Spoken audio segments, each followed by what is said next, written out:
And welcome my dear students. आज हम book snapshots की थर्ड वेरी इंटरेस्टिंग कहानी रंगास मैरिज डिस्कस करने वाले हैं। सबसे पहले एक ब्रीफ सी इंट्रोडक्शन इस स्टोरी के ऑथर के बारे में। इस स्टोरी के ऑथर बहुत ही प्रसिद्ध कन्नड़ लेखक मास्त्री वेंकटेश अयंगर हैं, जिनको भारत का जो सर्वोच्च पुरस्कार है साहित्य के लिए, ज्ञानपीठ पुरस्कार, वो भी प्राप्त है। वो शॉर्ट स्टोरी राइटर हैं, वो छोटी कहानी लिखने वाले लेखक हैं और उनका जो पेन नेम है, मतलब जिस नाम से वो कहानियाँ लिखते हैं, वो है श्रीनिवास। तो चलिए शुरू करते हैं।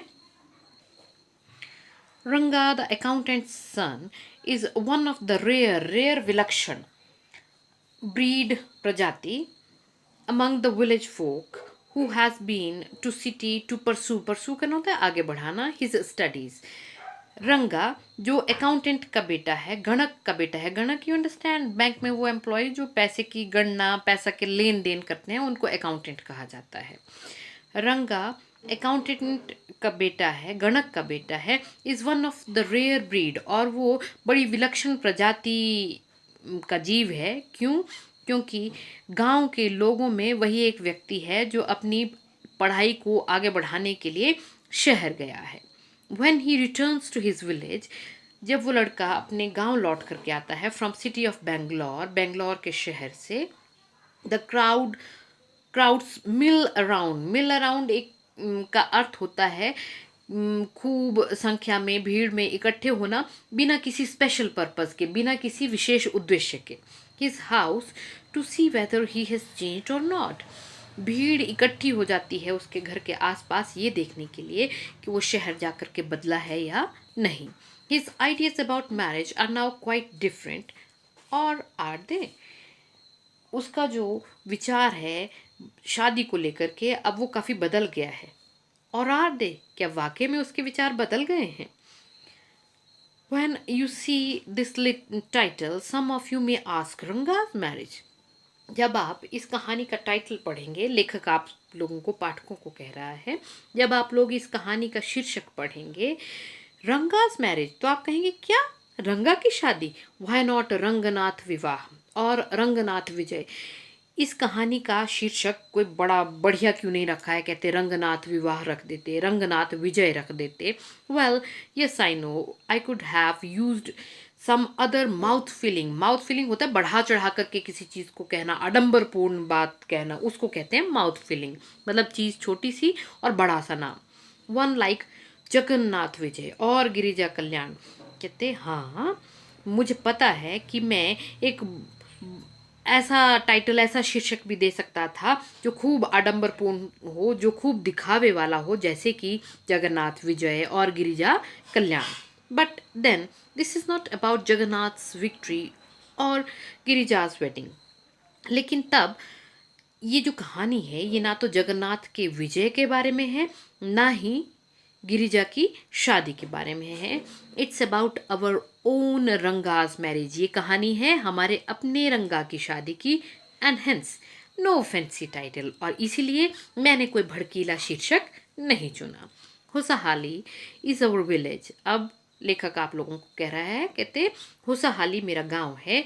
You must have heard of it. आप लोगों ने सुना ही होगा इसके बारे में। नो, कहते नहीं सुना। वॉट अ पिटी, कितने दुख की बात है। But it is not your fault, लेकिन ये आप लोगों की गलती नहीं है। There is no mention of it in any geography book. अब लेखक कह रहा है हमारे गांव का किसी भी जियोग्राफी, किसी भी भूगोल की किताब में कोई जिक्र ही नहीं है, कोई बात ही नहीं है।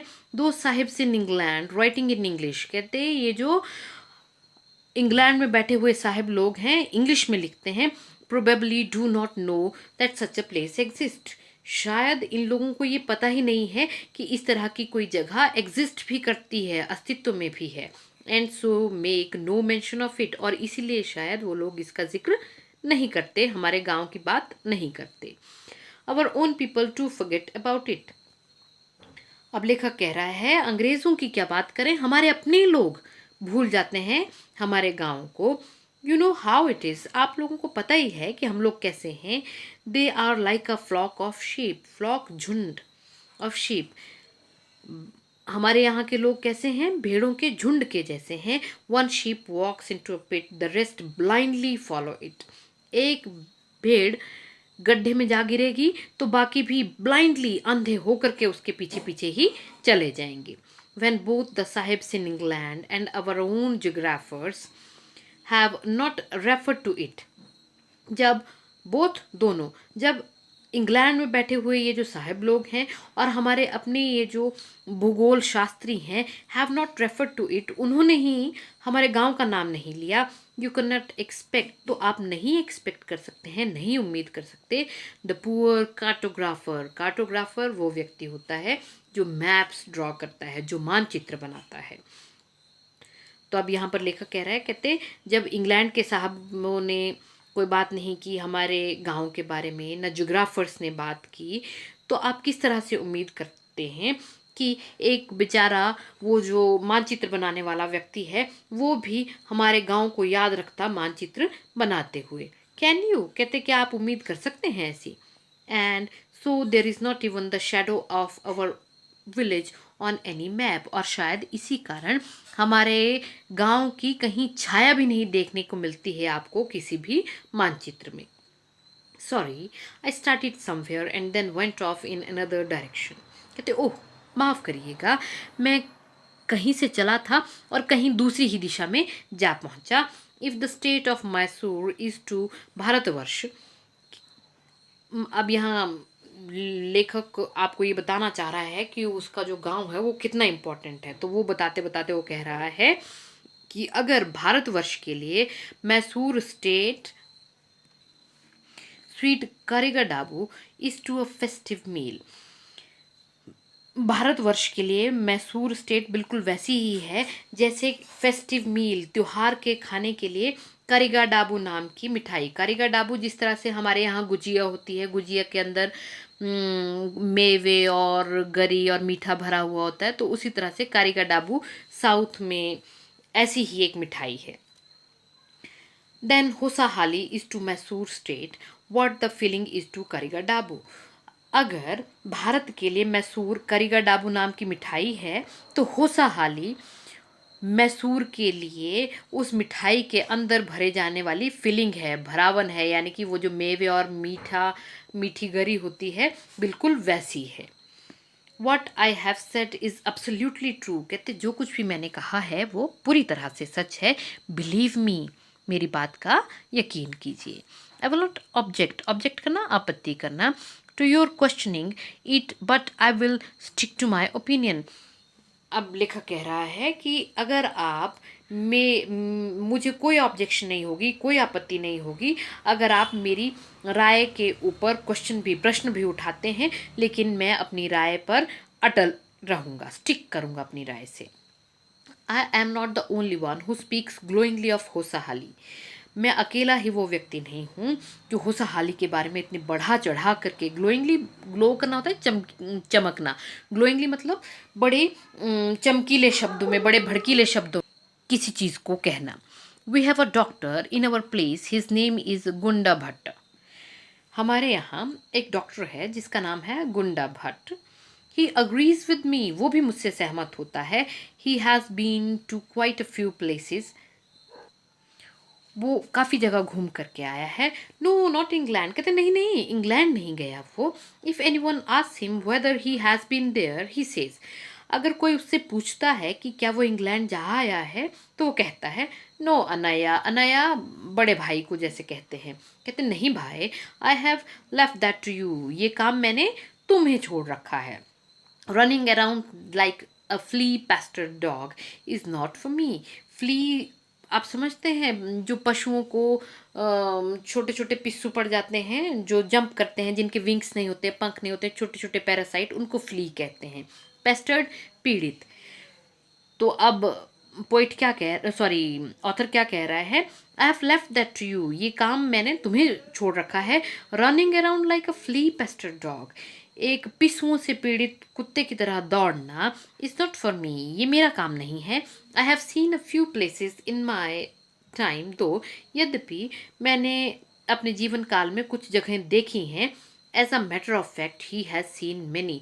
मैटर ऑफ फैक्ट का मतलब होता है कि वास्तव में जो बात कही गई हो उससे अलग ओपिनियन हो, मतलब वास्तव उस वो कह रहा है कि मैंने थोड़ी सी जगह देखी हैं, लेकिन लेखक का मानना है कि वास्तव में इससे बात बिल्कुल अलग है, वो बहुत सारी जगह घूम करके आया है। कौन? डॉक्टर।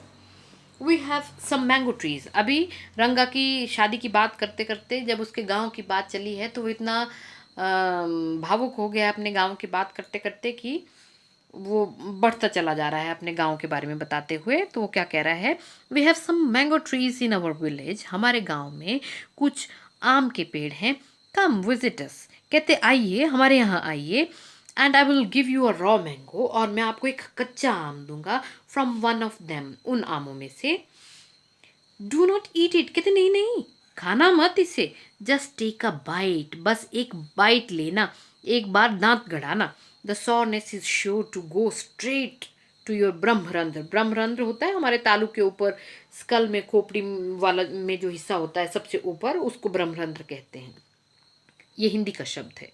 द सॉरनेस, उस आम की जो खटास है सीधे जाके कहाँ लगेगी? आपके ब्रह्मरंध्र में जाके लगेगी। I once took one such a fruit home. एक दफ़ा इसी तरह का एक फल मैं घर ले गया। And a chutney was made out of it. और उसकी हम लोगों ने क्या बनाई? चटनी बनाई। All of us ate it. हम सब ने वो चटनी खाई।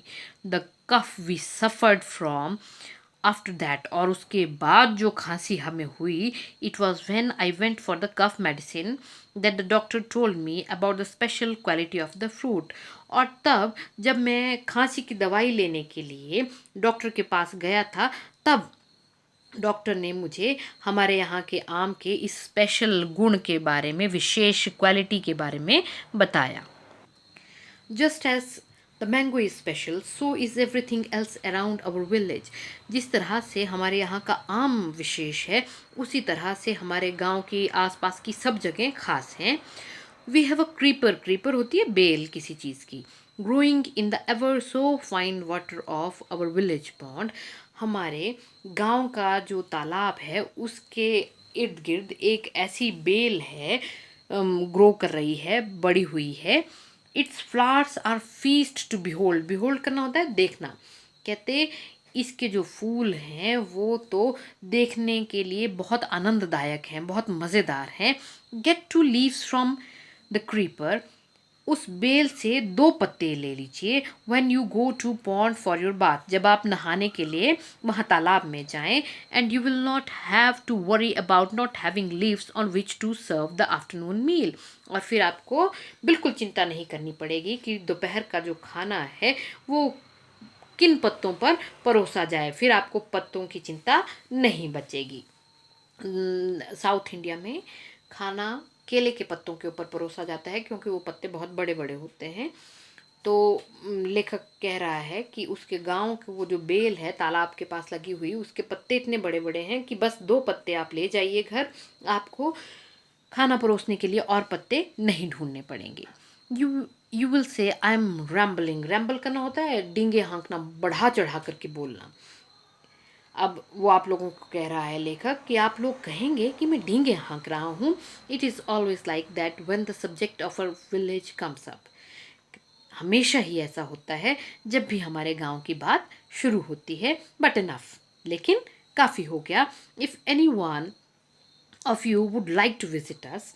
अगर आप में से कोई भी हमारे यहाँ आना चाहेगा, ड्रॉप मी अ लाइन। बस एक लाइन लिख भेजिएगा, एक छोटी सी चिट्ठी लिख भेजिएगा। I will let you know where Hosahalli is. तो मैं आपको बता दूंगा कि होसाहाली गांव है कहाँ। And what things are like here. और यहाँ क्या क्या चीज़ें हैं, कैसी चीज़ें हैं। The best way of getting to know a place is to visit it. Don't you agree? किसी स्थान को जानने के बारे में सबसे बेहतर तरीका है कि आप वहाँ विजिट कीजिए, वहाँ की यात्रा कीजिए। Don't you agree? क्या आप लोग सहमत हैं मेरी बात से? What I am going to tell you is something that happen 10 years ago. अब फाइनली कहानी शुरू हुई है। जो मैं आपको बताने जा रहा हूँ वो 10 साल पहले हुआ था। We did not have many people who knew English. उस समय हमारे पास बहुत सारे लोग नहीं होते थे गांव में जो अंग्रेज़ी जानते थे। Our village accountant was the first one who had enough courage to send his son to Bangalore to study. हमारे गांव का जो अकाउंटेंट था, गणक था, वो पहला व्यक्ति था जिसमें इतना करेज, इतना साहस था कि वो अपने बेटे को आगे पढ़ने के लिए बेंगलोर भेज सकता. It is different now. अब तो बात अलग है. There are many people who know English. अब बहुत सारे लोग हैं गांव में भी जो अंग्रेज़ी जानते हैं. ड्यूरिंग द हॉलीडेज, छुट्टियों के दौरान, यू कम अक्रॉस करना होता है बाय चांस मिल जाना, संयोगवश मिल जाना, यूं ही मिल जाना. देम ऑन एवरी स्ट्रीट, और संयोगवश आपको इस तरह के लोग हर गली में मिल जाएंगे, टॉकिंग इन इंग्लिश, जो अंग्रेजी में बात कर रहे होंगे. Those days we did not speak in English. उन दिनों हम इंग्लिश में नहीं बात किया करते थे. Not did we bring in English word while talking in Kannada. और ना ही कन्नड़ भाषा में, मतलब अपनी लोकल भाषा में बात करते हुए, ना ही हम अंग्रेजी शब्दों का इस्तेमाल किया करते थे. अब तो हम अननोइंगली ही, अनजाने में ही खूब सारे अंग्रेजी शब्दों का इस्तेमाल अपनी रोज़मर्रा की ज़िंदगी में करते हैं, लेकिन उस समय ऐसा नहीं था. What has happened is disgraceful. ये जो हुआ है ये बहुत डिसग्रेसफुल है, अपमानजनक है. किस बात के लिए? हमारी अपनी मातृभाषा के लिए. बिलीव मी, मेरी बात का यकीन कीजिए. द अदर डे, एक दिन, I was in Ramarao house. मैं रामाराव के घर पे था. When they bought a bundle of firewood. जब उन्होंने ईंधन वाली लकड़ियों का एक गट्ठा खरीदा. Ramarao son came out to pay for it. Ramarao का बेटा उसके पैसे देने के लिए बाहर आया. He asked the woman. अब वो कहानी सुनाता सुनाता कहीं और भटक गया है, आपको अंग्रेजी के बारे में बता रहा है. ही आस्क्ड द वुमन. उस लड़के ने उस औरत से पूछा, how much should I give you. मैं आपको कितने पैसे दूँ. 4 पैसे, शी सेड. वो औरत बोली, 4 पैसे. The boy told her he did not have any change. Change, छुट्टे. पर उसने अंग्रेजी में ही कहा होगा, लोकल भाषा में नहीं कहा होगा छुट्टे या खुले. उसने कहा होगा चेंज. उस लड़के ने कहा कि अभी मेरे पास चेंज नहीं है. And asked her to come the next morning. और उसने उस औरत को कहा कि वो अगली सुबह आए. The poor woman did not understand the English word change. वो जो बेचारी औरत थी, उसे वो अंग्रेजी का शब्द चेंज समझ में नहीं आया. And went away muttering. मटर करना होता है बड़बड़ाना. कैसा बड़बड़ाना? जो बिल्कुल क्लियर ना समझ में आए कि क्या बोल रहा है कोई दूसरा व्यक्ति. To herself. वो औरत खुद ही बड़बड़ाती वहाँ से चली गई. I too did not know. अब लेखक एडमिट कर रहा है कि मुझे भी नहीं था पता कि चेंज का मतलब छुट्टे होता है. लेटर, बाद में, when I went to Ranga's house, जब मैं रंगा के घर गया, एंड आस्क्ड हिम, और उससे पूछा, I understood what it meant. तब मुझे समझ में आया कि चेंज का क्या मतलब होता है. This priceless commodity. प्राइसलेस बहुत अमूल्य जिसको कहते हैं. कॉमोडिटी साधन. The English language was not so wide spread. Wide spread, दूर दूर दूर तक फैली हुई जिसको कहेंगे आप. In our village a decade. Decade होता है दशक. दशक मतलब 10 साल अगो. कोई एक डेकेड पहले, 10 साल पहले, ये जो बड़ी ही अमूल्य साधन हो गया है अब हमारा अंग्रेजी भाषा, ये हमारे गांव में बहुत ज़्यादा फैली हुई नहीं थी. That was why Ranga's home coming was a great event. और शायद इसीलिए रंगा का घर आना एक ग्रेट इवेंट था, बहुत बड़ी घटना थी. People rush to his doorstep announcing. लोग उसके घर की तरफ भाग रहे थे ये बोलते हुए. अनाउंस करना ऐसे तो घोषणा करना होता है, लेकिन यहाँ बोलते हुए. The accountant son has come. क्या कह रहे थे वो लोग? अकाउंटेंट का बेटा घर आ गया है. The boy who had gone to Bangalore for his studies is here it seems. ऐसा लगता है कि वो लड़का जो बेंगलोर गया था अपनी पढ़ाई के लिए, वो घर आ गया है. एंड कम, रंगा is here, let's go and have a look. कहते आओ आओ चलो, रंगा आ गया है, आओ एक नज़र भर उसे देखाएं. अट्रैक्टेड बाय द क्राउड, भीड़ से आकर्षित होकर के, I too went and stood in the courtyard and asked. भीड़ से आकर्षित होकर के मैं भी चला गया और वहाँ खड़ा हो गया भीड़ में, आंगन में जाकर के. और मैंने पूछा, why have all these people come. ये सब लोग क्यों आए हैं? There is no performing monkey here. Perform करना, करतब दिखाना. कहते यहाँ तो कोई करतब दिखाने वाला बंदर भी नहीं है. A boy a fellow without any brains, कहते एक लड़का, ऐसा लड़का जिसमें बिल्कुल दिमाग नहीं था, said loud enough for everyone to hear, काफ़ी ऊंचा, इतना ऊंचा कि सब लोगों को सुनाई दे, बोला मेरे बात के बदले में कि यहाँ तो कोई करतब दिखाने वाला आदमी भी नहीं है। तो वो लड़का क्या बोला, what are you doing here then, तो कहते आप क्या कर रहे हैं यहाँ, यानी उसने, लड़के ने बंदर से कंपेयर कर दिया लेखक को। अ यंगस्टर इमेच्योर, इमेच्योर होता है अपरिपक्व, अनुभवहीन जिसको कहते हैं। एंड विदाउट एनी मैनर्स, वो लड़का जो था वो कैसा था, इमेच्योर था, अपरिपक्व था, अनुभवहीन था, और बिल्कुल भी शिष्टाचार नहीं था उसके अंदर। Thinking that all these things were now of the past I kept quite, ये सब सोच करके कि ये सारी बातें पुरानी हैं, अब जब मैं याद करता हूँ इन बातों को तो आई केप्ट क्वाइट, क्वाइट तो मैं चुप रहना ही पसंद करता हूँ। तो आज यहीं तक। अब इसको कंक्लूड करने से पहले वर्ड मीनिंग्स पर एक नज़र डाल लेते हैं। Pursue, to try to achieve something, आगे बढ़ाना। माउथ फिलिंग, इन्फ्लेटेड, आडंबरपूर्ण। Cartographer, a person who draws maps. Pestered, troubled, पीड़ित। Matter of fact, a fact different from an opinion. mill around, move around without a purpose, purpose. Behold, see, observe, ramble, talk or write in length, मतलब बढ़ा चढ़ा करके बोलना। come across, meet by chance, संयोगवश मिलना। disgraceful, unworthy, अपमानजनक। mutter, say something in inaudible, inaudible हुआ जो सुनाई ना दे, मतलब बड़बड़ करना। कमोडिटी, अ यूजफुल थिंग, एक महत्वपूर्ण चीज, साधन। Widespread, spread to a great distance, बहुत दूर दूर तक फैला हुआ। इमेच्योर, नॉट फुली डेवलप्ड, जो बड़े अच्छे से डेवलप नहीं हुआ हो, अपरिपक्व हो, ना समझ हो। आज के लिए इतना ही। Thank you very much.